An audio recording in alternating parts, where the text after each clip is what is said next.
এই বর্ষাকালে আমাদের চারিধারে মশার উৎপাত প্রচণ্ড বেড়ে যায়।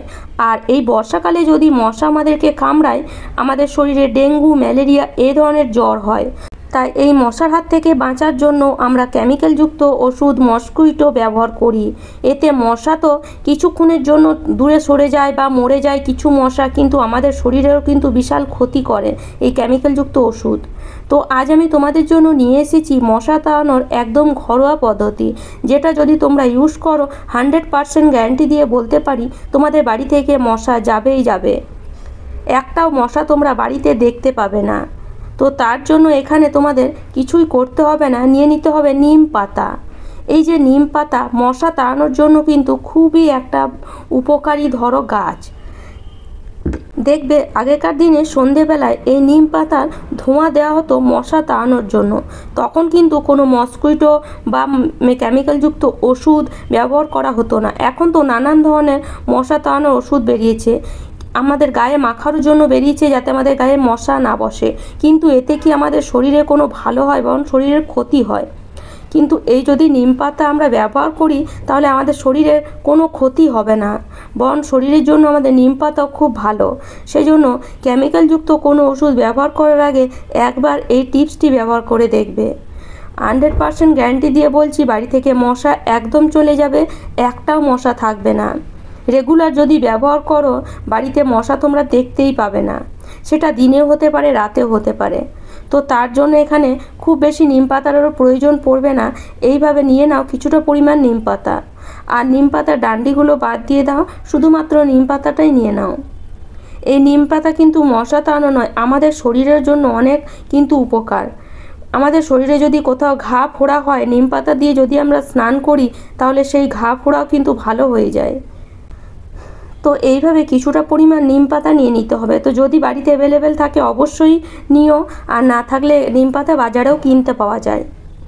তো আশা করি বাজার থেকে কিনতে হবে না, কেননা এখন নিম পাতা তো এদিকে সেদিকে দেখাই যায় নিম গাছ। তো দেখো আমি কিছুটা পরিমাণ নিম পাতা এখানে নিয়ে নিয়েছি। এবার এই নিম পাতাগুলোকে কীভাবে ব্যবহার করব। তো তার জন্য এখানে একটা হামাদিস্তা নিয়েছি। এখনকার দিনে সেই ধোয়া দিলে তো আর ধোয়ার কাছে কারোর বসারও সময় নেই, আর সেইভাবে ধোয়া দিলে পুরো ঘরে ধোঁয়া হয়ে যায়। এতে অনেকেরই হয়তো বিরক্ত লাগে, সহ্য হয়ে যায় ঠিকই শরীরে, কিন্তু অনেকেরই বিরক্ত লাগে। তো এটা ধোঁয়া না দিয়ে যদি আমরা এইভাবে ব্যবহার করি তাহলে বেশি সময়ও লাগবে না, আর এতে কি হবে আমাদের কোনো বিরক্তি ভাবও আসবে না, বুঝতেই পারবো না আমরা যে নিম পাতা আমরা ব্যবহার করছি। তো তার জন্য একটা হামাদিস্তার মধ্যে কিছুটা পরিমাণ নিম পাতা নিয়ে তার মধ্যে সামান্য একটু জল দিয়ে এই নিম পাতাটাকে ভালো করে থ্যাতো করে নেব।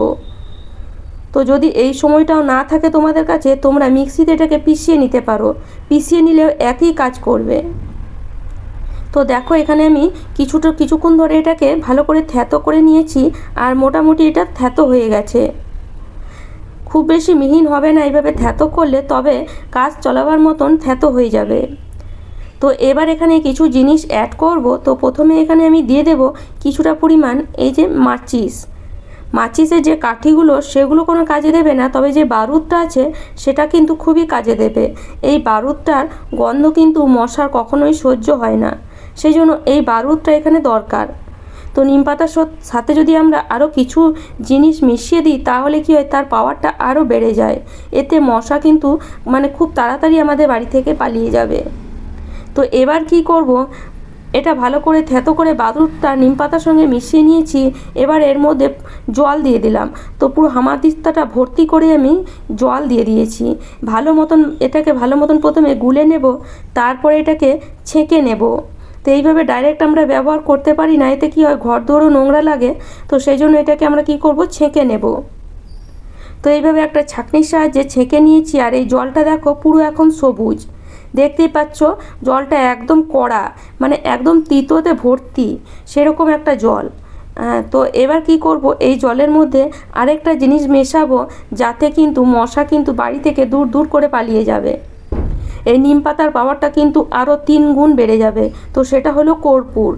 এই কর্পূর কিন্তু আমাদের অনেক কাজেই লাগে, পুজোর কাজে তো বিশেষ করে লাগে।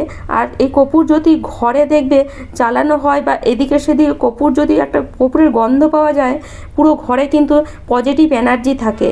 নেগেটিভ এনার্জি যদি থাকে সেটা আস্তে আস্তে কেটে যায়। সেজন্য কর্পূর সবসময় ব্যবহার করবে। আর মশা মাছির কখনোই কর্পূর কিন্তু সহ্য হয় না। তো এবার কর্পূরটা হাত দিয়ে গুঁড়ো করে এভাবে জলের সাথে মিশিয়ে নিতে হবে। তারপরে এটাকে একটা স্প্রে বোতলের মধ্যে ঢেলে নিতে পারো। তো যদি স্প্রে বোতল না থাকে তাহলে এরকমই একটা যে কোনো বোতল ব্যবহার করতে পারো। তো আমার কাছে স্প্রে বোতল আছে, তবু আমি তোমাদেরকে দেখালাম এরকম একটা নর্মালি বোতলে, যাতে তোমরা ব্যবহার করতে পারো। তো এবার কী করবো, এই বোতলটা এইভাবে ফুটো করে নেব, এতে আমাদের ব্যবহার করার সুবিধা হবে। সেই জন্য বোতলে যে ঢাকনাটা আছে সেই ঢাকনাটার মধ্যে 4-5টা এরকম ছোট্ট ছোট্ট ফুটো করে নিচ্ছি। তো এই বোতলটা স্প্রে বোতলের কাজ করবে। তো স্প্রে বোতল হাতের কাছে না থাকলে এরকম ফুটো করেও কিন্তু কাজ চালিয়ে নিতে পারো। তো এবার এই জলটা তোমরা যা খুশি করতে পারো এই জলটা দিয়ে। দরকার হলে ঘর পরিষ্কার করতে পারো জলটা দিয়ে, যে কোনো জায়গা পরিষ্কার করতে পারো। তো আর এই জলটা আবার এই যে আমরা যদি বেলকনিতে গাছ লাগাই তার মধ্যে এই জলটা কিছুটা পরিমাণ দিয়ে রাখো। এতে কি হয়, যে আমরা জল ধরো জমিয়ে রাখি, সেই জলটার মধ্যে কোনো পোকা হবে না, জলটার মধ্যে মশা হবে না। সেজন্য এই জলটা ওই জলের মধ্যে মিশিয়ে রাখো। এইভাবে একটু করে পুরো ঘরের মধ্যে স্প্রে করে দাও। এভাবে যদি একটু করে পুরো ঘরের মধ্যে স্প্রে করে দাও, নিম পাতার গন্ধ, এদিকে কর্পূরের গন্ধ, এদিকে আমরা মাচিস ব্যবহার করেছি তার একটা স্মেল, সব স্মেল মিলে যে একটা কড়া ভাব বেরোবে সেটা কিন্তু মশার কখনোই সহ্য হবে না।